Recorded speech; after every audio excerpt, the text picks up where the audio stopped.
back. I hope your small group went well. We have our next keynote input. His name is Kieran, or otherwise known as Pastor Skar. You might have seen him, you might have heard of him. He's got a significant and quite an effective digital ministry. So I'm going to spend a couple of minutes just chatting with him, hearing a little bit about his story, what's going on in his world. I think for a lot of us, digital ministry has been probably just posting on Instagram every now and then. And we're learning probably more quickly than we realize that digital ministry can actually be something really significant. So look, Kieran, we're so glad to have you here. Mate, tell us a little bit about your journey. How did you get to having being Pastor Skar, being online? Tell us what you do, and if you want to include, for all the gamers out there, showing off your setup, by all means, go for it. Yeah, no, totally. So for me, I have been in youth ministry for a little while now. Nothing compared to Tim, of course. But I was a local church youth pastor, was working on staff there at my local church for 8 years. And while I was working there, I noticed this shift in youth culture in our demographic among our young people at church. I noticed that the places that we would typically meet and gather, this is pre-COVID, by the way, just to put that in context, is, the skate park, the local soccer field, the basketball court, these places where we would be.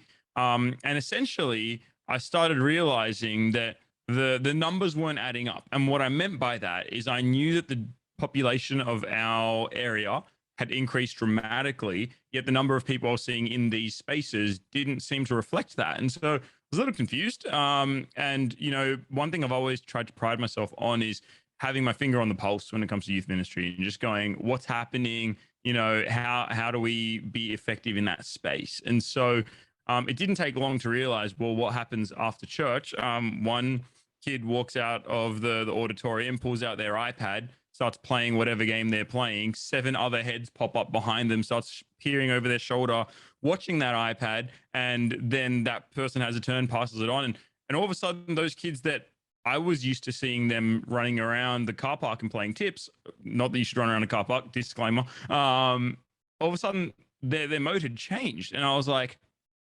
okay.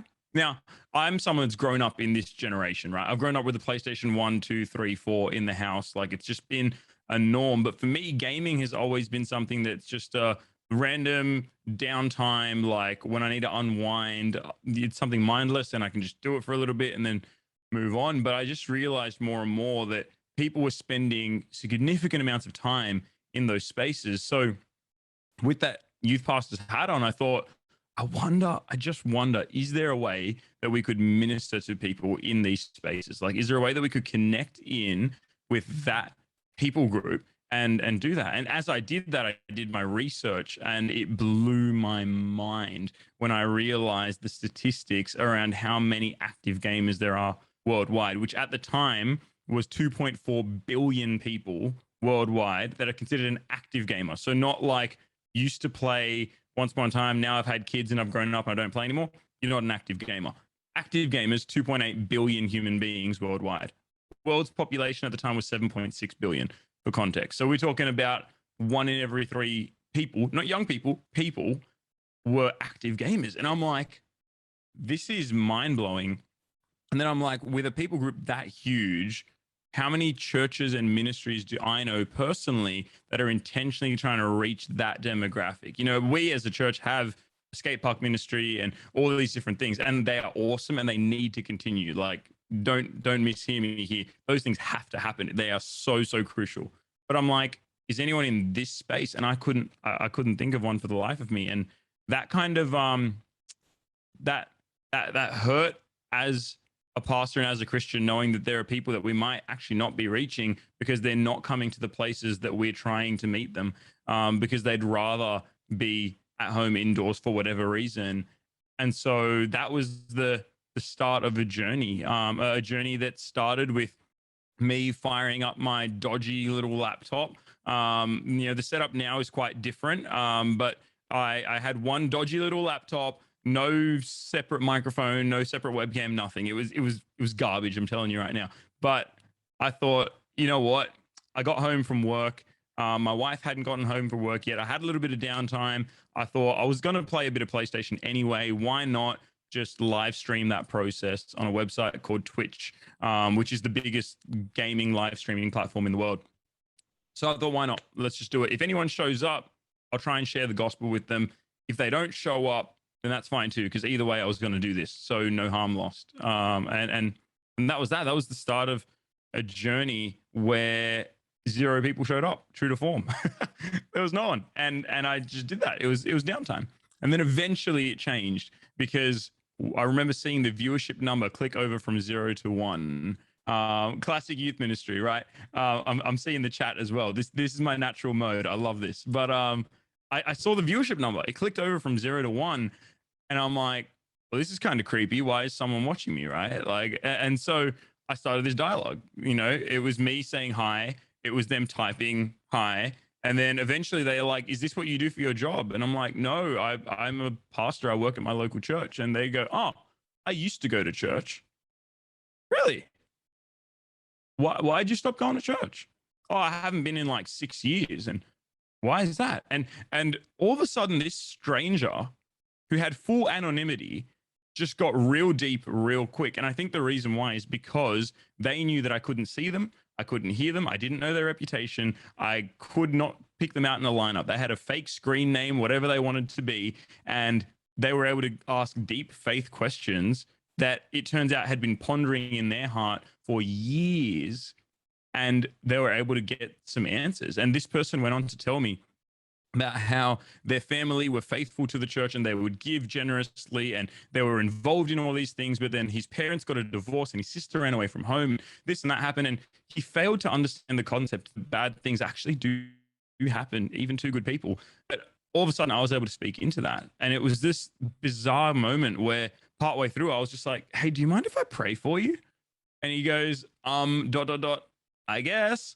So, okay, let's try that. And so with a webcam on my face, I closed my eyes and I prayed. And afterwards I said, amen. He typed amen in the chat. It was bizarre. But then he said something that I will never, ever forget, is that he said, thank you. Like he literally said, thank you for reaching me where I am, because he's like, I wasn't going to go back to a church. He's like, it's been 6 years since I've stepped foot in a church before, but all of a sudden I'm open to considering that. Thank you for meeting me here. And for this person, they were in the US. For that person, even though it was my afternoon, it was the middle of the night for them. And for whatever reason, they stayed up in the middle of the night on the internet. And this is where they ended up, in a website called Twitch. And there we were. And I remember after that experience, I called my wife because she was working out of state at the time. And I called her and I was like, hey, babe, I think there's something in this, because I would not, you know, I if I was just at church or whatever, I wouldn't have met this person. I feel like something in this. And from there just started a journey of reaching more and more people, connecting with more and more people. That was now 3.5 years ago. So 3.5 years it's been in this journey, and it has been quite the adventure. We've actually connected with over 117,000 individual people in that time, which blows my absolute mind, because again, we remember that these are all people that God loves. These are people that are scattered all across the globe. I checked the beautiful thing about internet ministry is that everything's tracked. So I can literally see the countries they're tuning in from and all the rest of it in the back end. And we've got countries that I didn't even know how to pronounce. We've got like people from, you name it, like places that Christianity is very much frowned upon, and yet gaming websites aren't. And so they can still tune in, and there they are. And we get to just connect and do life. And now we've built the ministry to a point where we are a registered not-for-profit called Skar Ministries, and we run weekly sermons. We have a 24 hours a day, 7-day a week community that will gather in digital spaces and figure out what that means to really provide that sense of church and what that looks like to people in countries and towns where there physically just is not one that they could attend. Like there's just actually no church there. And we're able to go, hey, you know what, let's journey with you. Let's be praying for you. And from there, it's just It's just grown. In a nutshell, that's the day one origin story and a super fast forward to a little bit more around where we're at now. So yeah, that's where that's at. So good, man. And so we just had a request from the big Charlie Burke just to do an MTV crib situation. Show us a setup. All right, flipping the Flex on us. Yeah.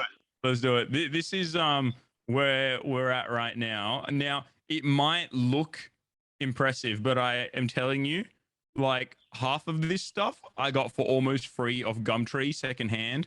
And the other thing that you need to know is my wife and I are currently displaced as we wait for our own home. So I'm actually in the corner of a living room right now at my mother-in-law's house, which all of a sudden doesn't sound nearly as impressive, but trust me, it's still fun.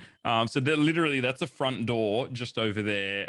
There's windows there. There was a couch in the corner. I don't know if you could tell or not, but you know, this is a temporary setup.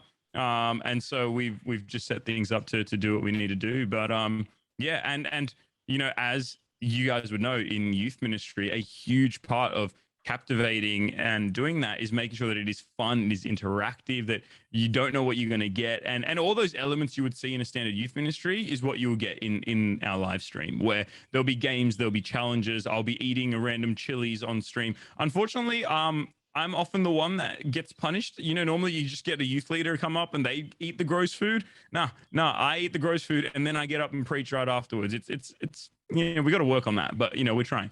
But yeah, we have guest speakers, different pastors and leaders from around the globe will jump in and share the gospel again every week and do all that kind of stuff. So Yeah. it's a whole lot of fun, but yeah, it's great.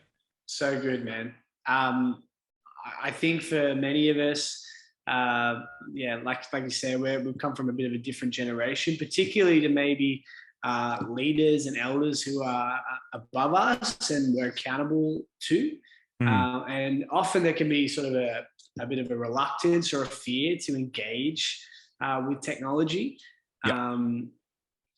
I just wondered if you had any thoughts or comments for, you know, a youth pastor who's looking to really do the digital space well.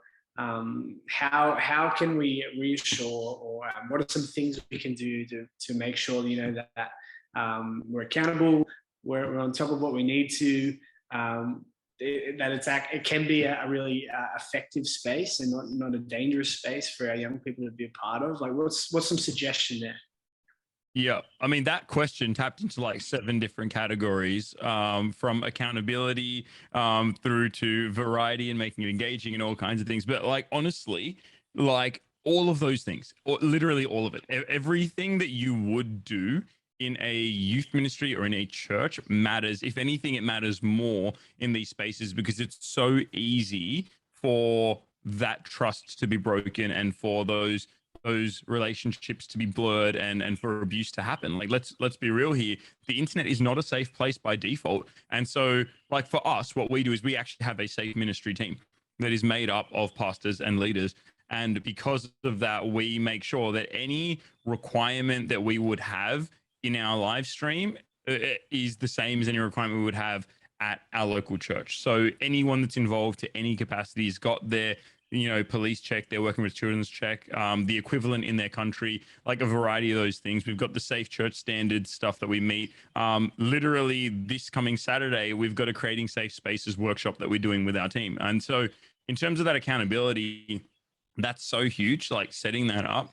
I think having the right infrastructure behind that, but most of these youth ministries will be operating out of a local church context and therefore would theoretically have some of those things already set up through that space. But, you know, I think one thing that Tim mentioned, I think it might have actually been in between during the breakout group. So I don't know if everyone heard this or not, but one thing that he mentioned is the importance of Zoom calls not just being this boring, monotonous just thing that you do. They can be draining. They can be taxing. And I absolutely agree, especially when you consider the fact that, you know, short form media content, you know, TikTok, you know, even YouTube has shorts now. They're short, they're sweet, they're addictive. So if that's the attention span of people, I often get asked that question, you know, if the attention span is only a few seconds, how do you capture an audience for multiple hours? Because when we go live, we're out live 3 hours at a minimum. Like that's a short stream.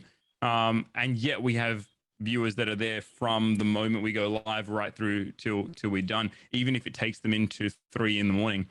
But the reason why is because we really make that an environment that you want to be a part of, where it's fun, it's interactive, but more than that, when you need prayer, you are prayed for, that we do dialogue together, we journey together. And like, I personally know of so many people in our live stream that when they come in tomorrow, because I will be live again tomorrow, I'm going to ask them about certain things that they told me about yesterday, because I'm like, okay, I know this person has an exam coming up and this person's going through a divorce right now. So when I see them showing up, I get a chance to check in and do that. So I think that real authenticity, which is one of the key things I love about live streaming, is that there's no outtakes. You know, if I need a burp on stream, it's happening no matter what. Like, you know, I can't just edit that out in post. It's just, I just have to apologize and move on, right? But that authenticity is something that so many people, particularly young people, are seeking. They want the honesty. They want you to say it like it is, and being able to do that and go, let's actually just do life together, is a really beautiful thing. Yeah, man, that's so good. We've got a couple minutes left, but you've got a few questions in the chat, man. One about getting plugged into the local community, and how you do that. How do you minister in that way? How do you get people into a local church and into, you know, physical community?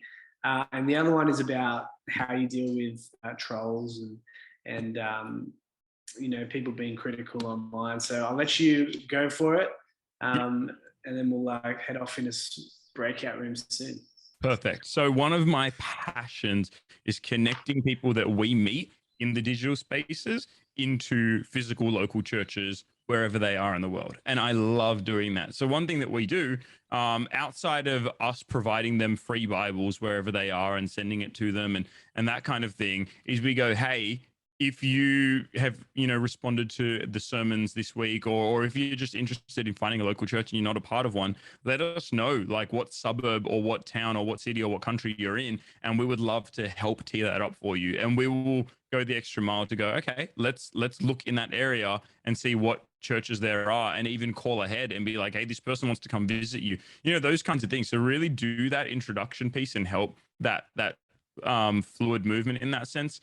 I remember there was one girl in Melbourne, I won't mention her name, but she was someone who, her parents go to church and went to church for the longest while, and she grew up at the church, decided, nope, I'm done, and she stopped going. And so her parents were trying to convince her desperately, go to youth group, go to youth group, go to youth group, and she would just not have a bar of it. She's like, no, it's going to be for babies, like I don't want to do it.